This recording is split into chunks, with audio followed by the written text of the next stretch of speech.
NoKings.org. In America, we don't do kings. They write on their homepage, they've defied our courts, deported Americans, disappeared people off the streets, attacked our civil rights, and slashed our services. The corruption's gone, too, period, far, period. No thrones, no crowns, no kings. Woo! Let's go. Let's go. We said something similar in '83 when the NBA franchise headed out to Sacramento. It's like, just go. You put such crap out on the court. Go. There are 5 protests tomorrow planned around Kansas City. 2 in Overland Park, 1 in Lenexa, 1 on the Plaza, and then 1 in Lee Summit. Nothing north of the river. You got 1 out in Lawrence. You got 1 in Topeka. There's 2 in... I don't know why there's 2 in Ottawa. I can't figure this out. There's 1 in Warrensburg. This is just comical. But, of course, it's basically an anti-Trump protest. I mean, you will have a lot of TDS happening at these protests and these rallies over the weekend. So I was curious to see how local media was going to cover this ahead of tomorrow. And I got a couple of examples for you here. Let's start with Woke 41 Action News. Here we go, KSHB. People have already seen protests happening, mostly in Los Angeles, but some have already made it to Kansas City. While many of the protests so far focus on ICE raids and detentions, the big movement happening this weekend is No King's Day. We rarely explain a protest in advance, but this national movement has garnered a response from Washington, D.C. to local lawmakers in Missouri and Kansas. Saturday, a military parade in D.C. for the Army's anniversary falls on President Trump's birthday. No King's Day is protesting the president and certain actions he's taken since being in office. Missouri's governor declared a state of emergency and announced the activation of the state's National Guard to provide aid, if needed, to other law enforcement agencies during protests. Across the state line, Kansas Governor Laura Kelly joined a court challenge along with 20 other states to block President Trump's deployment of the National Guard, voicing that decision should be left to state government. This movement started with a group called 50-51, meaning 50 protests in 50 states and 1 movement. I did reach out this afternoon to a local organizer for the protest scheduled here over the weekend, and I have not received a response. Alyssa Jackson, KSHB 41 News. I'm still confused. I don't get it. Outside of it just being a Trump derangement syndrome rally, like I don't understand. And I'm not knocking the reporter there. I don't get it. And here's the thing. I think if you ask the people protesting down there on the plaza or anywhere else this weekend, if you ask 10 people why they're there, you'll get 10 different answers. But there will be one common thread, and that will be Orange Man bad. Because that's really all it is. And listen, it's America. You're entitled to your First Amendment rights and protesting whatever you want. But let's be clear on what this really is. It's basically an opportunity for those with level 10 TDS to go out there and share their level 10 TDS with like-minded folks. That's really the extent of it. Let's not overcomplicate this at all here. Here was Fox 4. While many have been peaceful, some protesters have clashed with police, leading to hundreds of arrests and the use of tear gas to disperse crowds.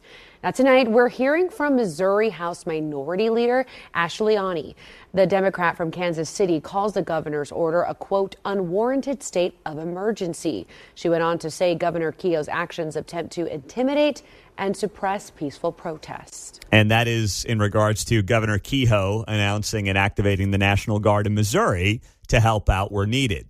So you hear the mostly peaceful protest line there in Fox 4. It's been mostly peaceful. Well, yeah. And President Lincoln's night at the play was mostly a good time until it wasn't. Up to that point, yeah. Yeah, I mean, it was fine until suddenly it wasn't fine. This mostly peaceful protest nonsense, it's got to end. They like to pick and choose when things are mostly peaceful. Oh, we threw a bigger tantrum a year ago, right? That's the other BS. But January 6th, which also was a riot, was that by their definition mostly peaceful most of the time until it wasn't? It's like but that's a national holiday to these people. If they could make that a day of mourning, they would pick it over September 11th. They would. Let's be just totally clear on that. And that's not a defense of the shenanigans and nonsense that happened that day, but I'm just using their words based on their definition so of those said understand. words. Yeah. So they can understand how ridiculous they sound when they say things like mostly peaceful protests. Meantime, you've got President Trump. He was asked about this yesterday by our good pal, Peter Doocy of Fox News. Hey, what do you make of these No Kings protests happening tomorrow around the country? And Trump answered it as only Trump can. Several No Kings protests planned across the country on Saturday as well. What are your thoughts on those? What do they call No Kings? No Kings. I don't feel like a king. I have to go through hell to get stuff approved. A king would say, I'm not going to get this. A king would have never had the California mandate to even be talking to him. He wouldn't have to call up Mike Johnson and Thune and say, fellas, you got to pull this off, and after years we get it done. No, we're not a king. We're not a king at all. Thank you very much. No kings. We're not a king. No king here. Oh, man, that was classic Trump in responding to that question yesterday. But here's what I hear. I hear a guy who is not bothered by what's going to happen tomorrow. And I think during Trump 1.0, he would have been bothered by something like this. Oh, my gosh, there's a national protest against me. Oh, these people don't understand. He doesn't care. He knows we all know what's going on here.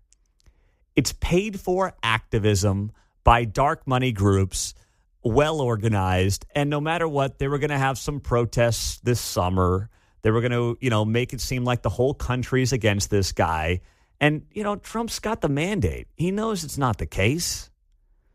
He knows this is a carefully coordinated, organized, paid-for deal, and he's just not sweating it like he did or would have during 1.0, John.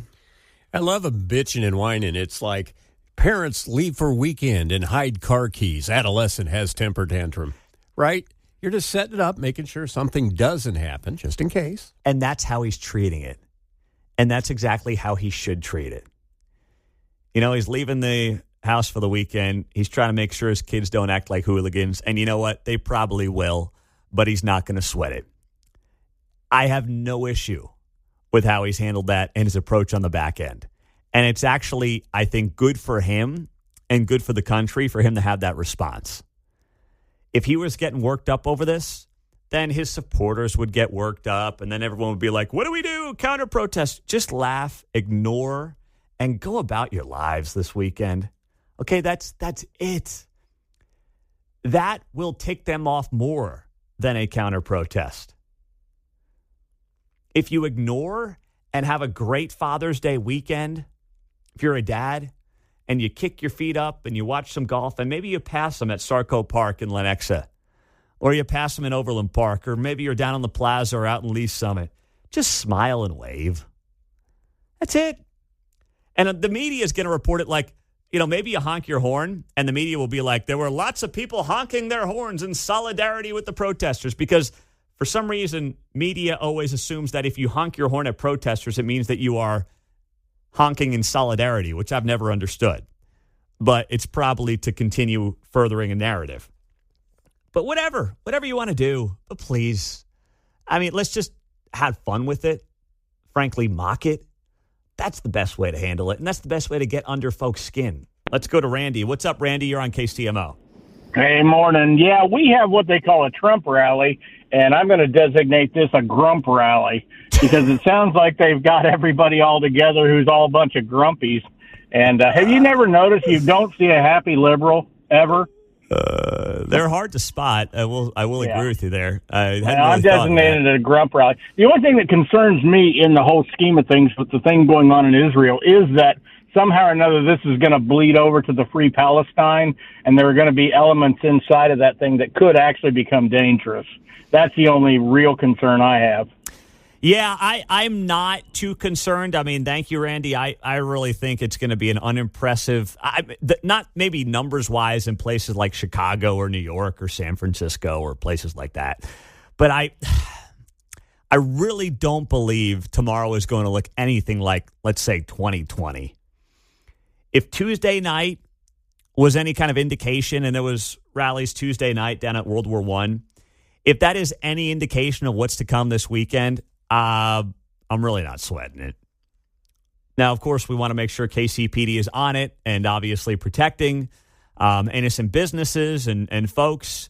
But maybe I'll be proven wrong. I really don't think it's going to amount to much. I really don't. I think you have a bunch of washed up hippies showing up, and they'll be washed. Yeah, well, not washed. You're right. No. And then a bunch of man buns. That'll be the combo. Under 40 man buns coming out of mom's basement in their forever adolescence phase of life. Job, oh no. Yeah. Combined with the, what do we call them if we don't want to use the word washed? Old hippies, crusty hippies. How about that? The great unwashed masses. Yeah, that works. That's what it'll be tomorrow. A basket of deplorables. Oh, I see what you did there. Nice job, nice job, nice job. 8:45. We will get to a buy, sell, hold coming up on KCMO. And we'll hear a little bit on this Israel deal from one of our own U.S. senators who joined us on the breaking news this morning.